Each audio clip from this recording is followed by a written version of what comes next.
This week on Talk Your Exposure, we're joined by Kevin Tiller, who is a developmental coach for the Orlando Magic of the NBA.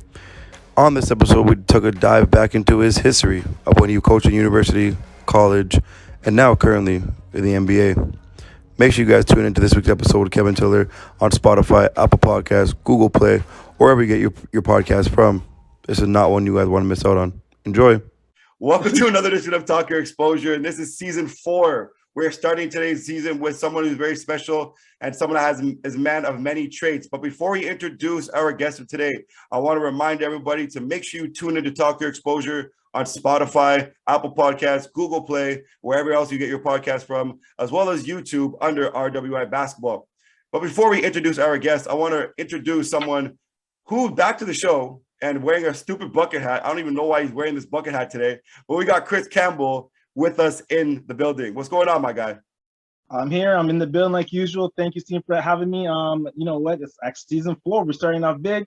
I saw I tried a bucket hat today, and you're hating on me. I don't know why you're doing that. But you know, I let it go. I let it slide. I'm letting a lot of things slide lately. So one day when I start hitting you back, it's okay. But it's more important. We got a great guest here. So much about this guy, Kevin. Oh my goodness. You know, I can't wait to jump in and talk about him. But like I said, it's Chris Campbell. Let's get this rolling. Honestly, Chris, to be honest, you're right. I definitely have been hating, but this is just throwing me off. So if I mess up throughout the show today, fans and people listening to the show, understand it's Chris's fault. Yep. It's Chris's fault. Hey, you know what? Guess what? Like the show, everybody hates Chris. It's all good.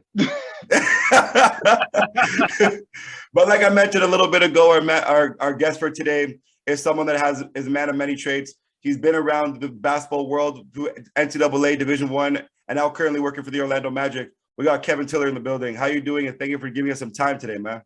Yeah. No, it's good. It's good to be here. Thank you guys for this opportunity. I look forward to today. And we're looking forward to diving into your basketball career and talking about your university career, as well as also coaching and what you're doing right now with the Orlando Magic. But before we get to that, though, we want to start off with a little game called Overrated, Underrated. We're going to talk about different things that you feel is overrated or underrated. Unfortunately, you cannot plead the fifth on them, but we're not going to talk about anything in particular that's going to put you in harm's way. Overrated, underrated, Duke versus UNC. I would say that's still an underrated rivalry. Why do you say that? I think it's still the passion. I think the students, they make it, they bring it, you know, the energy, and you know, the schools are down the street from each other, and it's always a good game. I mean, last couple of years they've ended on, you know, last second shots. So despite who's playing on the court, the games are always, you know, good. And I think sometimes it doesn't get the same publicity as it used to, but it's still an underrated rivalry. I know you got blue in your system right now, but what blue are you? Are you baby blue or are you dark blue? I'm leaning dark blue. Blue. Yes. Duke fan, I like that. Overrated, underrated. You can never go wrong with Skittles, but overrated, underrated Skittles. Oh, Skittles is definitely underrated. It's one of my favorite candies. You know, I'm a sweet tooth guy, so definitely underrated. M&M and Smarties. M&M versus Smarties. Overrated. I don't like either one of them. If I had to choose one, it'd be Smarties. But yeah, I don't like it for sure. That's a hot take right there. The last one we got for you here: international basketball versus NCAA basketball. International basketball is definitely underrated because there's so many, you know, players, different countries, different systems, different styles of play. Definitely underrated overseas. Okay. That's what I like to hear. I'm not gonna lie to you guys. To be honest with you, I feel like over international basketball. I personally, I'm a big fan of FIBA basketball being in Canada, Toronto. I like the FIBA rules a lot more than Confederation. Would you like to see before we get into this trip, would you like to see FIBA basketball in the NBA? Like in terms of the rules and whatnot? A little bit, but I kind of like the drastic change when guys have to go play in the Olympics and have to, you know, adjust their games, and you kind of really get to see how guys can maneuver when, you know, certain foul calls, block shots, things like that they can or cannot get away with. So I think it gives a little bit of uncertainty that makes Olympics fun, and that's the reason why games sometimes are close, despite the talent barriers between, you know, United States and other countries. Yeah, I think it definitely would change the way the NBA is played. We saw this past summer with a lot of the NBA guys going down there and complaining about the FIBA calls and stuff like that. So it definitely would change a lot more, and maybe wouldn't be so beneficial for the NBA to have FIBA calls. But I would like to see that though. I would like to see how the NBA players would change their game based on the FIBA rules as well. But Kevin, we want to know though, what got you into basketball? What got me into basketball? I was growing up, I think, like we all fans of the game, watching Kobe, watching, I was born in Virginia, or raised in Virginia. So seeing the Wizards, Gilbert Arenas, Allen Iverson, just kind of being fans of those guys and just falling in love with it. Played in high school, and I played at a really good high school in Richmond, Virginia called Benedictine, and guys like Ed Davis, another guy named Michael Benajay who went to Duke. We played there, so we were kind of like the hottest team in the city. So basketball's kind of been in the blood. It's been a true love, that and football. Did you get an opportunity to play with Ed Davis, or was he just there before you? I was a freshman, sophomore when he was in high school. So when I joined the varsity team, he had left. But being able to spend time with him, and then seeing him in obviously college and now NBA still, it's when we see each other, it's good to connect. Yeah, Ed Davis was tough, and the Raptors were trying to, once Chris Bosh left, they're like, oh, let's get another 6'10" left-handed guy. So for Toronto, Yep. And they thought it was gonna be Ed Davis. So I was hoping that was gonna pan out a little bit better than it did, but I'm so glad that he's still in the NBA currently at the moment. Want to know, obviously you mentioned you played football as well, but what was it about basketball that you chose as your main priority to make that your number one game? When I went to college and I played football, I played basketball, but majority of all 4 years played football. But I always loved basketball. I was better at football, but I always loved basketball, and I just loved the competitiveness of it. It was fun. I love watching it. As a high schooler, admiring the local high school guys, admiring college guys, admiring NBA guys, but not being able to be as good as them. Mm-hmm. So when the opportunity presented itself later in my career to go work in college basketball, I jumped on it because I love basketball, and I've loved it even more as I've gone through this business. We're going to touch up on your coaching career in the NCAA in a little bit, but I want to know though, who did you mirror your game after? I try to, honestly, my favorite player growing up was actually Vince Carter. All right. Had a little like stick figure toy when he's like dunking. Like I had one of those in my room. My mom got it for me, so he actually was like my favorite player. Kobe Bryant was a close second. So I would say yes, mirroring them, but not the athleticism because I don't. No hands in the rim. No, I couldn't do none of that. But I did have a little bounce. I did have a little bounce. So I would say those guys. I married those guys just because they would do so many spectacular things on any given night. So you just kind of wanted to bring that same feel when I played, and obviously I didn't do it at the level they did. But when you say mirror guys, I think about those two for sure. Okay. Well, you mentioned Kobe, and obviously, I'm curious to know. There's a lot of debate right now who the GOAT talk is. So I want you to put this in order: 1, 2, 3. Who's your GOAT? Who's your second GOAT? Who's your third GOAT? Kobe, Michael, LeBron.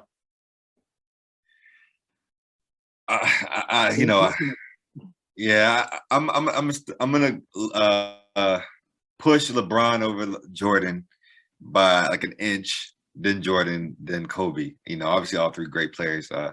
But I kind of was raised with Kobe Bryant as being my Jordan, and like seeing the ones 10-year take over as well. So being able to watch them up close, I got to go with LeBron, and he still continued to do it. So that's the thing that makes it so incredible, is that he's continued to still reach new heights. That we made for a long time.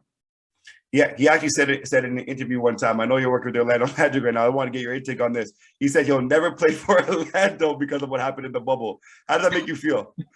No, I get it. I helped in the bubble, so I was in there, so I get it. When you live in those confinements and have to do what you got to do, you kind of have a little bit of an ill taste against Orlando. But Orlando's a great place, and I'm sure that he will. Everybody loves Orlando. Disney World, the weather, it's great living. So little quick story about me. I actually went to Polk State College, which is in between Orlando and Tampa. So for me, every single time that the new shoes would come out, or anytime there was a party or whatever it was, man, we were down Orlando a lot. So I agree with you on that. Orlando was definitely a place to be. I gotta ask you though. Obviously this is a little sad. Last question I got for you. Then we move on to Chris, Bucket Hat Chris. I'm gonna call him Bucket Hat Chris for moving forward the rest of the show. You're on a sensitive moment right now. Unfortunately, 2 days ago was the anniversary of when Kobe Bryant passed away. What were your thoughts when you got the news, and where were you? It's funny. We had a game that day, and so I was having like a pregame meal actually with two of my best friends. They were in town, so we were actually eating breakfast. And I remember I got an alert on my phone, probably Twitter, from TMZ, I believe, and they said, the news that Kobe Bryant had died in a helicopter, but it was fresh. So I showed my friends, I'm like, "You think this is real?" Like, no way, this ain't real. And then you just start seeing things like slowly start surfacing more and more and more. And I just remember going into like a place of like, wow, like a place of shock. And then we had a game. So when I went into the locker room, into the, pregame around the players and seeing guys cry, and not just players, but staff members, everybody was affected, fans, everybody was affected. And we still had to play a game that day. So it was just a very emotional day. And just seeing the news around the NBA, guys just being super emotional. I mean, it's something that struck everyone because Kobe Bryant has such a impact on everybody individually, whether it's his mentality, whether it's watching him play, whether it's how he became, a great father, training, everything. So for me, I enjoyed Kobe because he was so unique in how he approached everything he wanted to do and wanted to be himself. And I think it was a good lesson for all of us to just, obviously work hard. That's kind of the ticket to get into anything. But, the way he went about it, regardless of what people said, was, what stands out to me. Good. I feel you in that. That was definitely an emotional day when that happened in basketball. So good. And I'm glad for you sharing that. Just like Kobe, though, you are a man of many traits, and you continue through your college career. We're gonna go with that. We're gonna get into a little after that. But first, I want to know, why did you choose Guilford College? Yeah, no, honestly, it was I was kind of struggling on what school to go to, and I was my school counselor was, gave me a book, said 50 schools that change your lives or something like that, and Guilford was in there. So I just applied, and I went to get a visit, and they ended up, had interest in me as a football player. So that kind of connected the dots for me. And honestly, going to a small school, that was probably the best thing for me, just as far as like being able to have one-on-one time with teachers, professors, on a first name basis, small classrooms, small college campus. So for me, that was a blessing. So, and I was able to play multiple sports. I thought of, flirted with going to a school called Liberty University, bigger school. Probably had on paper had more what I was looking for as far as like a major, minor, things like that. But Guilford ended up being probably the best decision I probably made in my professional life. All right, I'm going to go to that. So at the NCAA level, you're allowed to do multiple sports. During your time at Guilford, you participated in basketball, football, and I believe track and field. Yeah. What were you best at? Definitely best at football. I came in as a linebacker, defensive end, but transitioned to receiver to end my career. But definitely football. I was athletic and played basketball, and I love basketball. And like I said, like I just didn't want to give up on it. But I realized like after a couple of years in that it was easier for me to stick to one and play like in the mirror of basketball, something like that. But the love never was lost. I'm also curious, what'd you do in track? I ran the 400, so I was fast, and I wanted to break the record. And I have a whole new appreciation for the men and women that run track, because it looks easier when you're outside of like probably the 100, because that's like, full out sprint. But like the 400, you're like, oh, I can break a record. Oh, I can just stride it out. But when you get the adrenaline and you're running and like your stomach hurts, you're nervous, and then they had this art to it, and it was work for the challenge. It's an art to it for sure. Especially that 400, I know that. Oh my goodness, like that's one of the toughest, because it's like it's a kind of a full out sprint, but it's not, and it's a short pace. But I loved it. I love my time in track. All right, cool. Being a student athlete, you juggle 3 sports. So when you're on campus, did you on campus or off campus have a job as well, like to bounce all out? I did. So the Guilford College is a Division III school. So, you got, a man of many trades. Sorry, but a man of many trades. You were a busy man. Now, God is good, man. God got me through. I was actually a sports broadcaster. So I was a cameraman. So I would do broadcasts. the lacrosse games, the baseball games, softball games, women's basketball. I was a cameraman for the games when I wasn't broadcasting. I worked in the library.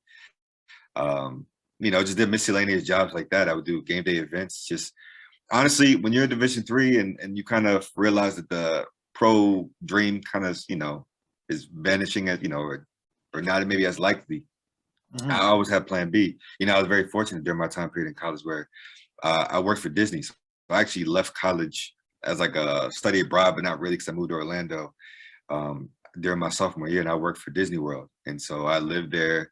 I took classes there, got a certificate of like a degree for participating. And then also I helped in the hotels and the parks with the characters. So man, I was just super blessed, man. I just kind of had like a forward thinking mentality because I knew college was only going to be for a short time and I wanted to prepare myself post college. So you basically went there and did everything. I took advantage of college for sure.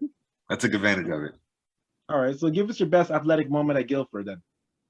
My best athletic moment was we were playing is my sophomore years, probably my best season, honestly. And I started getting into the rotation more as a receiver, and I started. And the first game I started, I had like a 70-yarder touchdown on a slant.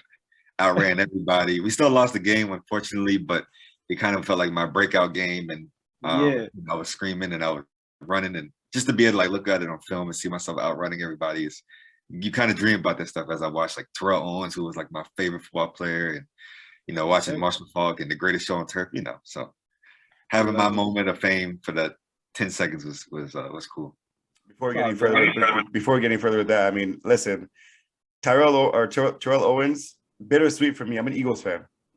So anyone that knows Terrell Owens, how that feels for me as an Eagles fan. It's like you helped us get there, but then you went to the Cowboys. But anyways, I'll leave it at that. I'm a Cowboys fan, so he came to us. Those rivalries when he was with the 49ers, that's my favorite Terrell Owens. When he's with the 49ers, oh my goodness. Yes, he was unbelievable. He was early Teal. Early Teal was tough. Oh my goodness. I don't know. He got robbed. To be honest with you, he got robbed. He definitely got robbed.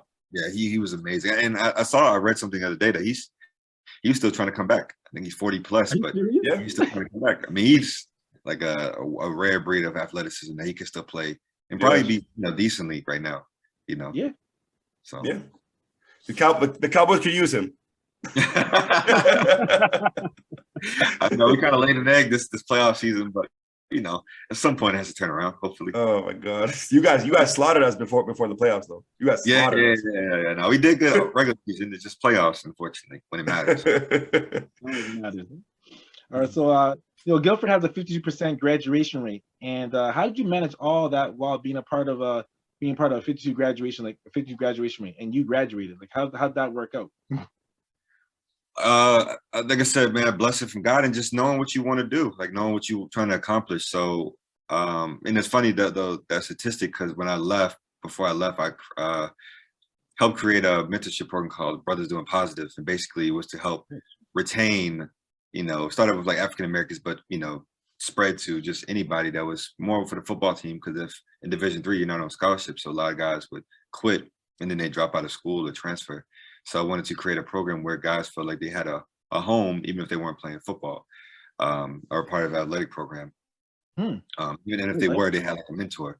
But yeah, so for me, I just super focused on what I was trying to accomplish. I was, raised, by a single mother, and my father. So I just wanted to do a really good job and have 6 siblings younger. So I wanted to be an example. So for me, it wasn't really an option to not finish. It was just more or less how I wanted to finish, was the goal. I like that, man. No, that's why, you're an inspiration to all coaches who preach their players to stay in school and work hard. So what's some advice you would give to some, young student athletes? What I'll give advice to is, one is, have a game plan of what they're trying to accomplish. 2, utilize all the resources they have around them. 3, ignore the noise, distractions. There's going to be things that they can't control that'll come across their path. But, just stay laser focused on what you're trying to accomplish, and then kind of let life play itself out. Life's gonna go the way it's supposed to anyway. So you do your part, but definitely, use your resources. And that's one thing that, like for me, and that's kind of a little bit off topic, but I know that like kind of like a knock for some is like, college may not be for everyone, and it's not. But college, I think, is not the it's not the what I'm trying to say. It's not going to just give you what you're looking for. I think the days of just having a degree no longer can just get you the entryway or just automatically get you the high-paying job. But if you utilize your college, college experience, it can definitely be beneficial. And that's what I did for me. I was, if you're a student athlete that may not go pro, I utilized being a student athlete and job shadowing when I was in college and internships. I were intern in a radio station. I job shadowed, athletic programs, ADs, just different things like that. And I just always just had forward thinking. So I would say my advice to student athletes, but just as best you can be forward thinking, about what you're trying to accomplish and being open-minded to how to get there. You really collect a lot of experiences, man. I like that. You're definitely like Chris has said, like bucket hat Chris has said. I can't just call him Chris anymore. Like bucket hat Chris has said, you definitely are a man with many traits and someone that's collected a lot of experience as well. And in 2014, you added to that experience by being added to the VCU men's basketball staff as a graduate assistant. How did this opportunity make you feel, and were you excited for it? Oh man, I was extraordinarily excited. My senior year, I didn't know what I wanted to do, but I know I wasn't ready to go into the labor force just yet. So I was like, okay, I'll go back home and maybe try to be a graduate assistant. Now, mind you, I had no connection to VCU. I just, was a fan from afar. It was during Shaka's tenure. And so obviously VCU was rolling. So it was just exciting to watch, and I wanted to be a part of it. I wanted to learn with no expectation of anything. I just wanted to be a part of it. So I would email the director of operations, Jesse Bob. I would email him every 2 weeks, starting in like October, every 2 weeks. Sometimes he would respond, sometimes he wouldn't. And I remember one time I drove down and I bought a ticket to the games, and the tickets were like $50 because VC was like sold out every game. And I waited till after the game. So he came back out, to meet parents and things like that. And I walked up, said, "Hey, I'm Kevin Tiller. I'm the person that you've been emailing." And he gave me like a quick, like, "Nice to meet you," and kept it moving. But that's just kind of how focused I was. I just wanted it. And I did that every day. And then he emailed me in like April and said, "Hey, to let you know, you didn't get the position for a graduate assistant." He said, "But what we do have is volunteer. We're not going to pay you. We're not going to give you, not to just, you can volunteer." And I said, "I'll do it." And that's how my journey started with VCU. And like, it's one of my best accomplishments because that ultimately gave me like kind of the credibility in this business because I work for Shaka Smart. And then I work with Will Wade, two incredible coaches that raised me in this business and kind of taught me, the lay of the land. Jeez. During that time, like you said, that that during Shaka's time in particular, he definitely was someone that changed the game in terms of how teams would be pressing. A lot of teams at that time would be doing zones or man-to-man, half-court stuff. But he's like, "No, we're going to press for 40 minutes of the entire game." What was it like for you to be able to, or how hard was it for you to be able to go through your master's and studying the entire all your schoolwork, but at the same time also trying to study Coach Smart's playbook too? Yeah, it was difficult. You don't really have much of a social life, so to speak, because Coach Smart is a worker. So, he's in the office early morning, leaves late night, and that's every day. And he's all about the guys, he's all about making sure the players are taken care of in every facet. And that's one thing I kind of took from him. So for me, it was just like you would have school in the morning. You may have a workout with a player early in the morning, school, and then it was straight to the office prior to practice, post-practice workouts, things like that. And it was just every day was like a running machine. So, you kind of had to adjust, you kind of really showed right there if you really wanted to be in college basketball and if you really want to be really good because you see what it took. So the success we had on the court, it didn't happen by accident, but it was just a lot of time that, the coaching staff put into, their players and their program.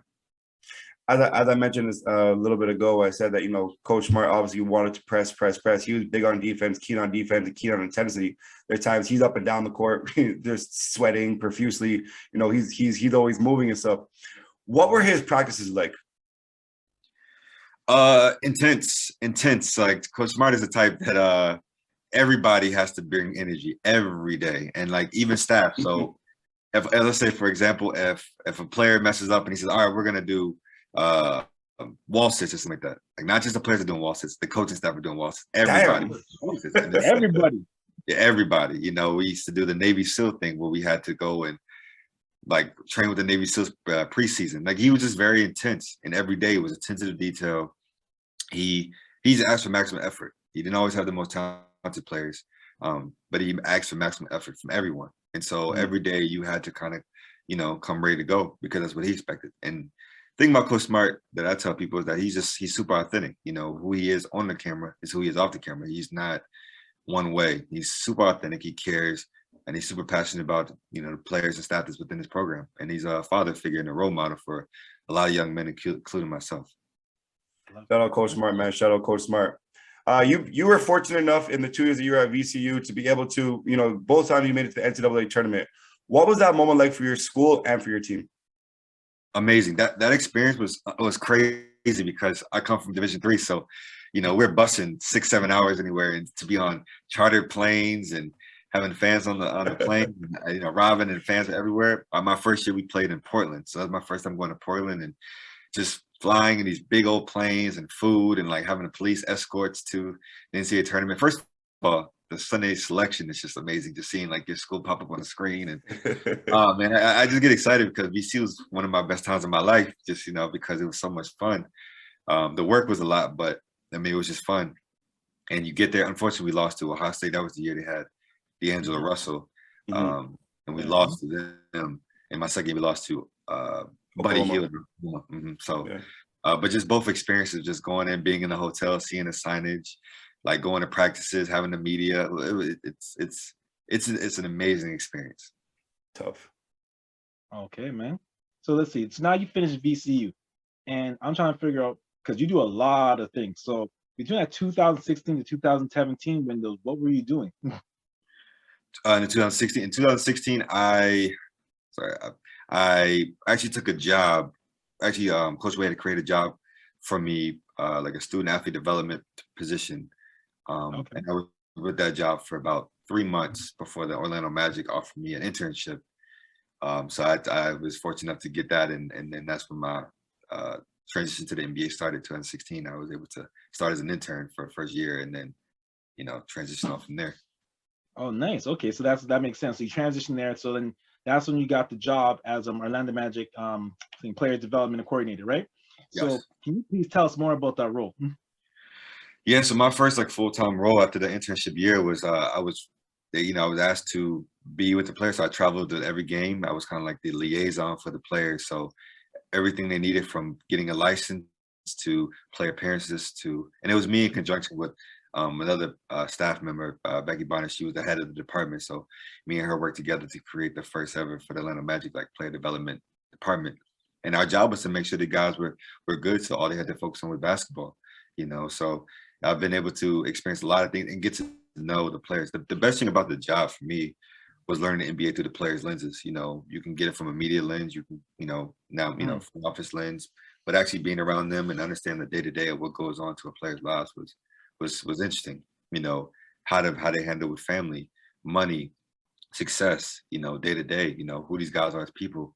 And then also these guys, their interests. So our job, along with helping them on a day-to-day, was giving them or helping them prepare for post-life. So helping them with internships, resumes, business cards, job shadowings. That was my role. So I was super in tune with just trying to make sure every guy felt like he had an opportunity to access things post his career. Because, as we know, it happens fast. Now you got so you got this big roster now. So now you're dealing with personalities. You're dealing with these different personalities on and off the court. How would that feel? It's different. Everyone has a different way of doing things. How did it feel doing all that responsibility and then have different personalities to kind of fit it through? Yeah, no, I think you got to be yourself. I think people, you read kind of fakeness. You read people that are ingenuine, and that was my goal. I was young. I wasn't pretending like I knew everything. I wasn't trying to necessarily be buddy either. It was just like being me. I just wanted to be a reliable liaison that didn't want anything from them. And sometimes that's rare for a lot of these guys, that someone could be in their life that they're not looking for anything in return. So for me, that was just my goal. And me, like I said, me and Becky Bonner in conjunction with each other, we worked to just make sure these guys were good. We didn't want anything from them. And so that's how we kind of balance their personalities. Not every person is going to like you. Not every person is going to, mesh with you, but you be yourself, and I affected and connected with the ones that were in tune with me. All right, then. So you get that job, you have a colleague there, and you look at this roster, and you start looking at players that you got to be working with, this player development role. You got guys like Aaron Gordon, you got fellow Canadian Kim Birch, Mo, Aaron, Afalo, all these different guys. Did you take a second and embrace the opportunity, or were you nervous going in? I think I just went in head on. Like, if I thought too much about it, probably would have, hindered me from wanting to do as much as I was trying to do. I just kind of went in head on. Like, after you get past like, okay, they're NBA players, and I've watched Mo Spates before. I watched Hill Maxine, Aaron Follow at UCLA, etc. Aaron Gordon, dunk contest. But after you get past all that, you realize it's just normal. They're regular people, and they are, and so then it's able to help create a authentic regular relationship. So for me, that's kind of what I went in heads on.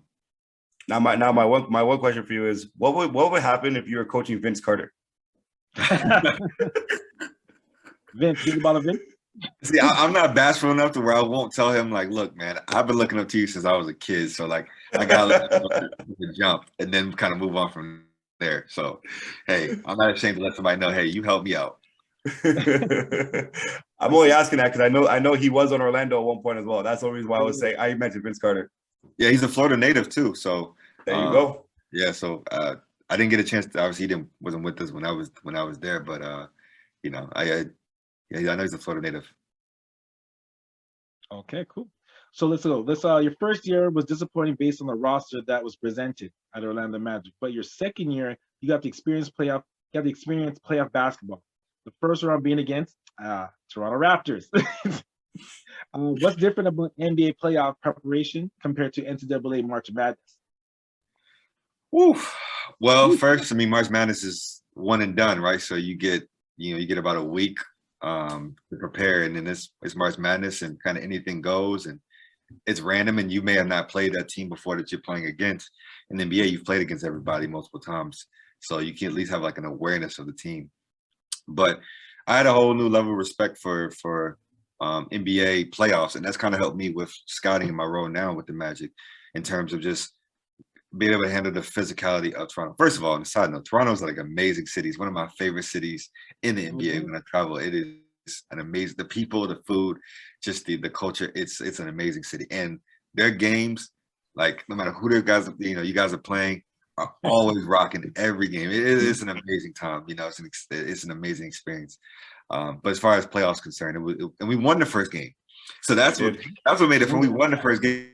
So like, of course, we're about to like upset them, But I guess that was the call you guys needed, because that helped, later on, you guys won the championship. But I would say the physicality of the actual game, like refs allow a lot more, guys like Kyle Lowry did a great job, just like being able to get away with things like slapping on the ball and being more physical, and they were super physical with us on the wings and down low, and y'all had Marcus at the time, so he was an extremely smart, cerebral defensive player. And Vucevic was our best player at the time, and it was a tough matchup. So it woke me up to just the physicality of, like I said, playoffs, and just seeing what it takes, and just understand like it's a whole another level of attention to detail.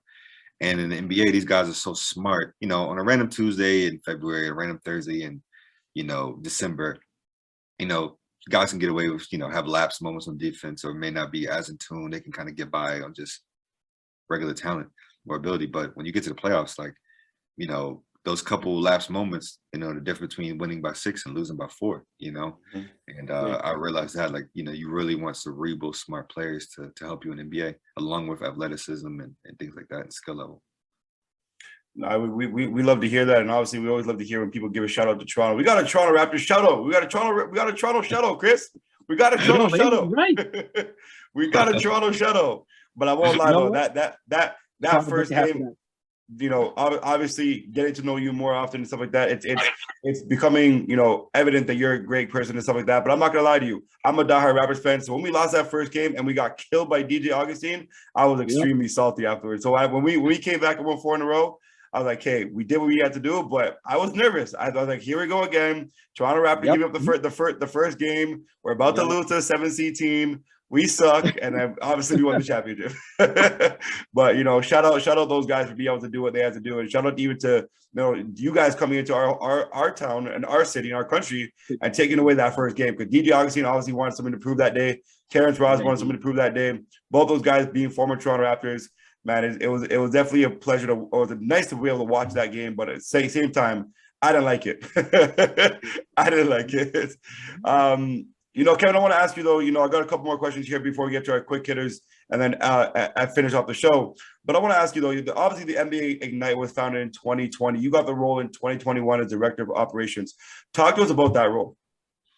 Yeah, so the role was, so I was hired, very fortunate to work with those guys and hired to basically kind of, as it branched, to start the transition of bringing guys from high school to his own team. Obviously, Jalen Green, Jonathan Kuminga, Isaiah Todd, Daisha Nix.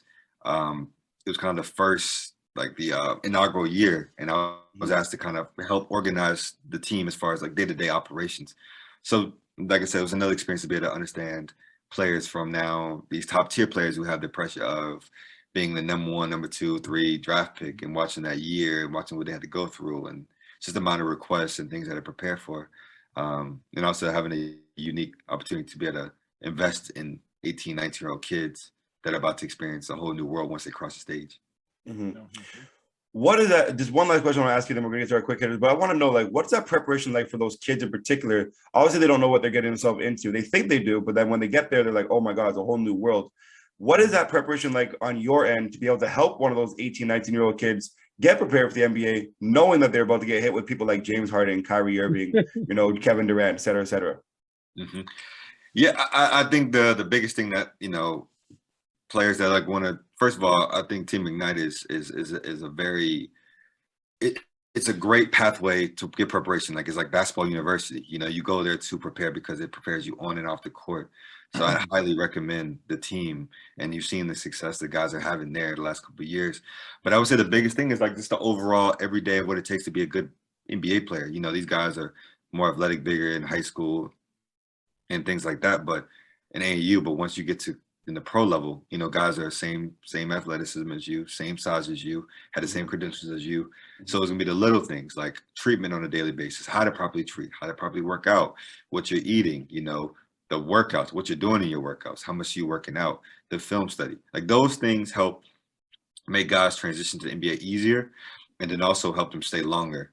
And that's what the Team Ignite does, is that they're able to have that as every day. It's not school. You don't have all these, like, you're on a strict regimen of what you eat, a chef, where you live, how to manage your money, things like that. It's kind of like helping you prior to you going across stage. And so when you experience certain things, or like, oh, you got, be in training at 9 a.m. It's not like some brand new thing, or you have workouts. Oh, we have to travel here. Oh, you have to deal with this sponsor, or et cetera, et cetera. It won't be some, new adventure they've already experienced it prior. No, that's actually that's one thing I like about this in particular, is that they're getting these high school kids prepared, because even with the new rules of what it was prior to, when I came out of high school, when I was at university, you had to go to university for at least 1 year. So to be able to get these kids now to be able to go play in the G League for 1 year and then go to the NBA, et cetera, it's actually kind of a game changer, and kind of a different way for them to be able to get prepared, like you mentioned a second ago. And people don't really understand, especially kids. They don't understand how important it is to eat properly, sleep properly, take your vitamins, do the little things that are going to get you to be a professional athlete. And for me, and coaching an AU basketball program, all I see these kids eat all the time is like McDonald's, Burger King, Wendy's. They're trying to eat a lot of fast food instead of eating the proper nutrition that they need, like cauliflower, I don't know, whatever, cauliflower breaded pizza or something, I don't know, whatever. Yeah.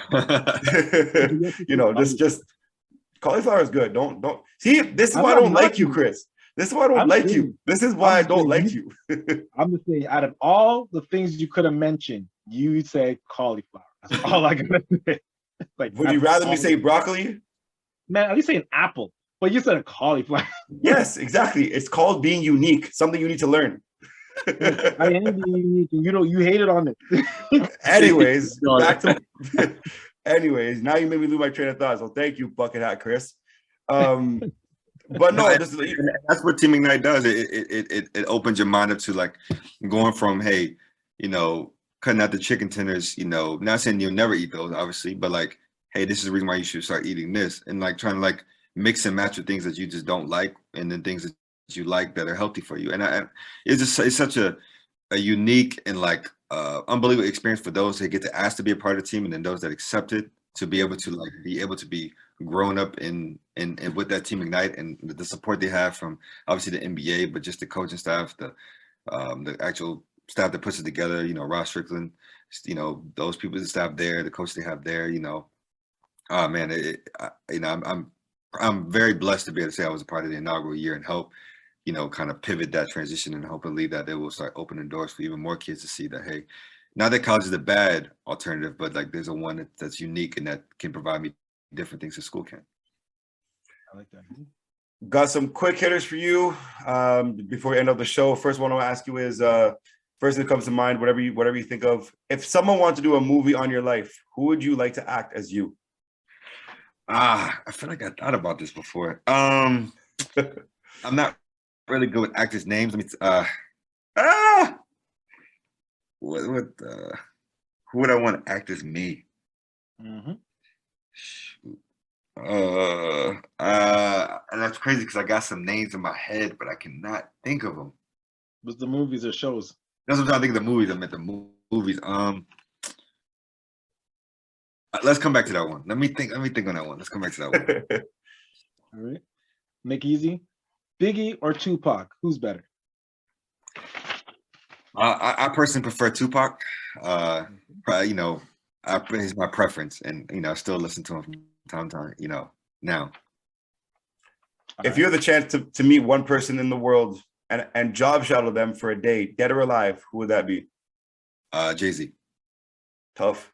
Jay-Z. Oh, I'm curious to know why Jay-Z?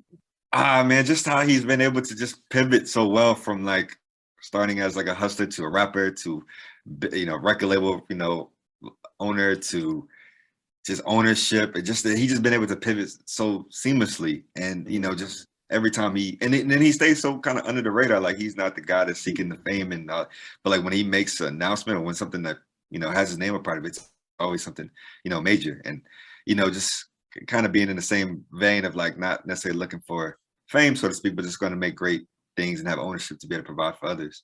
I would love to just more as a shadow of his mindset and just kind of how he maneuvers and, like you said, forward things.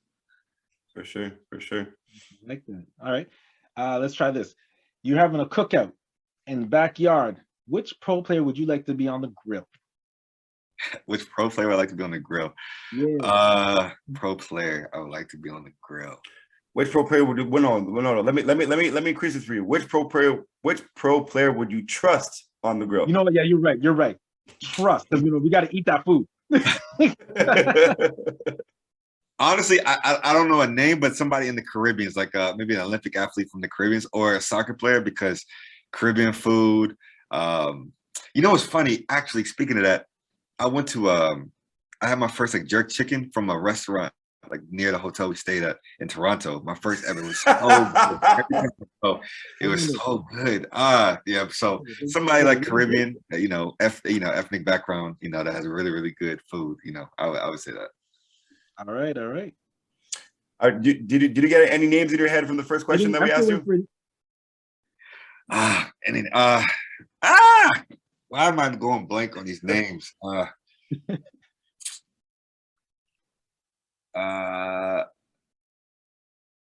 can't even remember. I can't even think of a name. Oh, man. It's all good. It's all good. Last question we got here for you. And if you remember you threw out, just let me know. But last question we got here. Who would you like to see on Talk Your Exposure? But the kicker is you got to help us with your answer. Who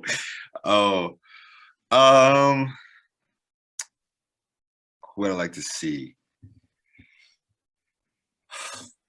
I think I won't give out names yet, but there's some NBA staff person that I think will be really interesting that can give another perspective. Okay. Well, as long as you can help us get connected with them, then shoot, we good to go. Yeah. Kevin, man, where can we find you on social media? What are your social medias? So my Instagram is K Tiller, and that was my last name twice. And I'm in like a suit in my profile picture. And Facebook, Kevin Tiller, kind of same thing. So I'm pretty simple. I believe in God. This one? Yes. Yep, that's me. Yep. There, yeah, I'll give you a follow right now. Where do you want to give any shout outs to anybody? We always ask our guests all the time, do they want to give any shout outs to anybody to end off the show? Just shout out obviously my Lord, and shout out my family, friends that have been super supportive. So just super thankful for all the coaches and professors, staff, teachers, everyone has got me here. It's been a village to help me get to this point. So I didn't do this alone. So I'm super thankful. Nice. That's a wrap. You know, we're finally starting season number 4. You know, episode number 1 was definitely a great one. You know, today we had a bucket hat on the show for the first time ever. We also had a man of many personalities in Kevin. Kevin, we want to thank you for your time. You know, your story today was immaculate, and definitely you brought us down a lot of different things. You gave us a lot of perspective on what you go through and what you do on a daily. Wow, on a day-to-day. See what I mean? That bucket hat is throwing me off right now. But bring this back again. You're definitely not. I'm banning it from the show. That's no longer allowed to be on the show. I'm gonna get some Hawaiian hat next. Hawaiian hat coming. Oh my God. But yeah, you know, Kevin, one more time again, man, you know, we want to thank you again for your time. And, you know, we definitely need to be able to get to understanding what you go through within your job and what you do for everyday life. So, you know, we thank you for that. And your perspective was definitely phenomenal. So we appreciate that. No, thank you guys so much for the opportunity.